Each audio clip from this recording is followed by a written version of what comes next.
Back here on CBS Sports HQ, the NFL officially returns tonight.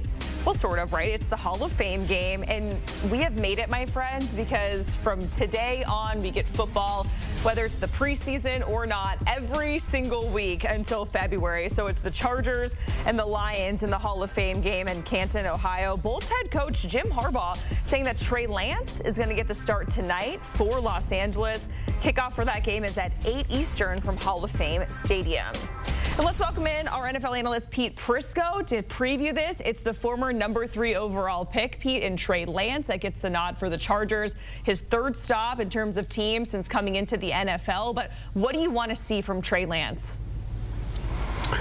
He has to be better. I mean, that's first and foremost. But again, this is the opportunity for guys like Trey Lance, a lot of young players, a lot of rookies, guys on the roster bubble to go out and show something. And look, it's a preseason game. So every step of the way, there's something. It's OTAs, then it's mini camp, then it's training camp, then you put the pads on, and now it's an actual preseason game. Is it 100% like it would be if you're kicking it off in a regular season? Absolutely not. But this is an opportunity for those guys to start tackling somebody, to start hitting somebody who's not your teammate. And I think it's a good opportunity for them. It's a good opportunity for Trey Lance to show people he can still be a backup quarterback in this league for somebody. So I'm interested to see how he plays. Does he put his foot in the ground? Does he go through his progressions? Does he throw it?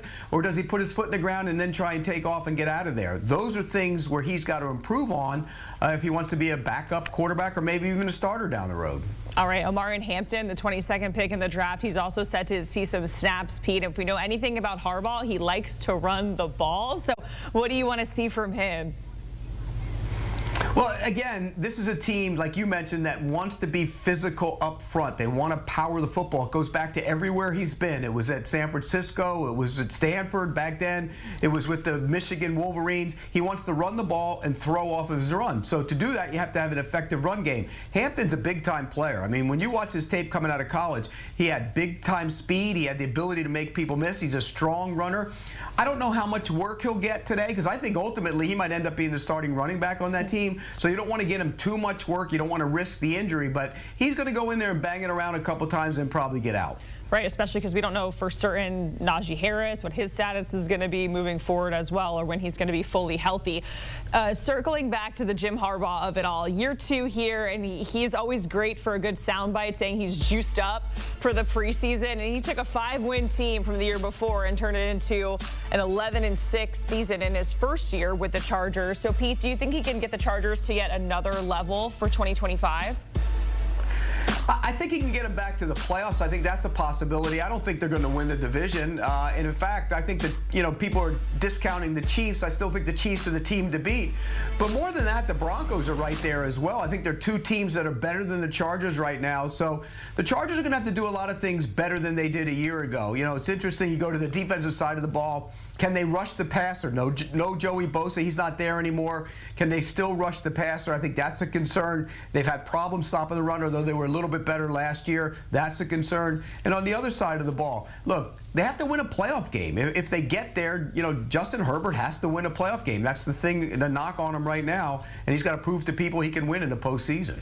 All right, if we go to the Lions side of things, they're starting to figure out life without their former coordinators in Aaron Glenn and Ben Johnson, who are, of course, now head coaches in the NFL. And Jared Goff kind of tried to play off having a new OC at camp, saying it's more of the same. But do you think their window is closing, that they have new coordinators, or that's just something that they can, get adjusted to and still potentially make it back to an NFC title game or even a Super Bowl?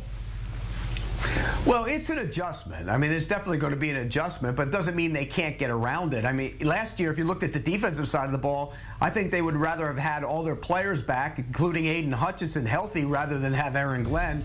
That's not a diss of Aaron Glenn, but this is a players' league. You want to have players on the field capable of playing. If Hutchinson's back, the defense will be better. It's that simple, no matter who's calling the plays. On the other side of the ball, look, Ben Johnson did some really good things, but the concern there, more than losing Ben Johnson, is the offensive line.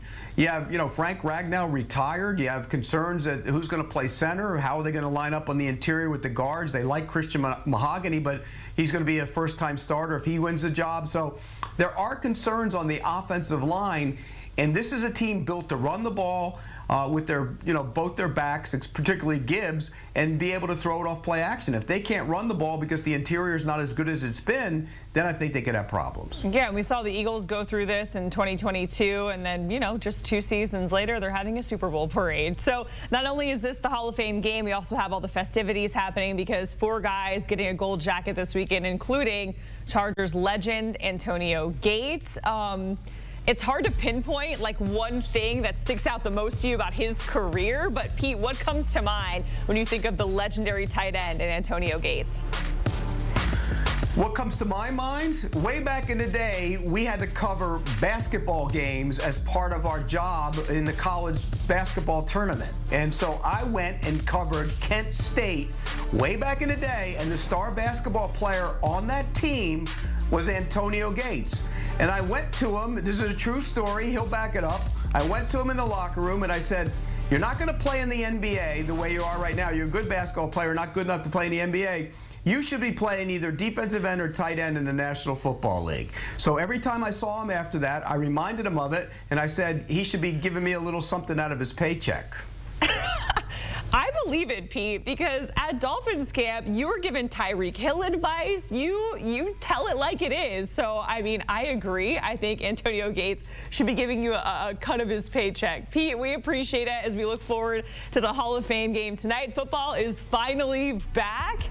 Even if we're, having the preseason, we get football every single day from now until the Super Bowl. And we are counting down when NFL on CBS returns. That returns September 7th. You can watch your local game live on CBS and, of course, streaming on Paramount Plus as well. That much time, but others, they will be playing tonight. The Chargers finally getting some chance in that Hall of Fame game, and maybe another chance to see Lance dance there, and Trey Lance, the former #2 overall pick when it comes to the quarterback there, getting the start there for preseason for the Chargers. This is his 3rd team, Leger, in quite some time. It hasn't been that long, but what are you watching from him in terms of progress?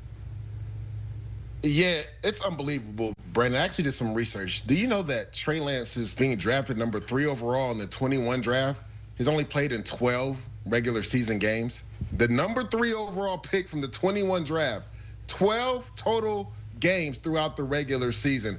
And half of that came his rookie year in mop-up duty, except for that Week 18 matchup versus the Texans, where he looked kind of good.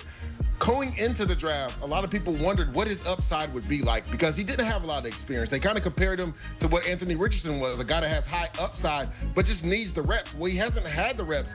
And for him, it's all about, can he go out there and play complimentary football, right? Not turn it over.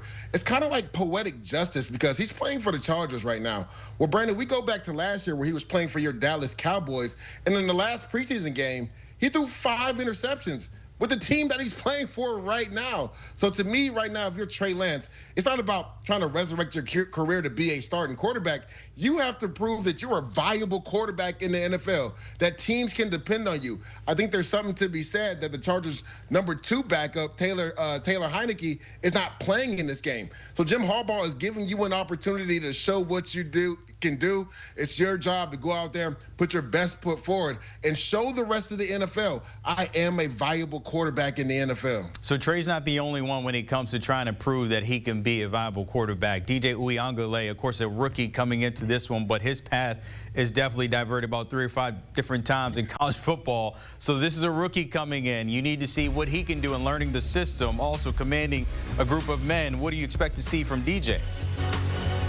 Yeah, Brandon, reclamation projects, right? That's what this segment should be called because Jim Harbaugh has done a really good job in his past. We see a guy like Colin Kaepernick who has the similar skill set to DJU and Trey Lance. And you talked about it. DJU's kind of moved around in college football, came out Clemson, there was a lot of hype behind him, looked good his freshman year, ends up going to Oregon State, looked good there, then goes to Florida State, and it kind of all falls apart. So he's trying to resurrect himself.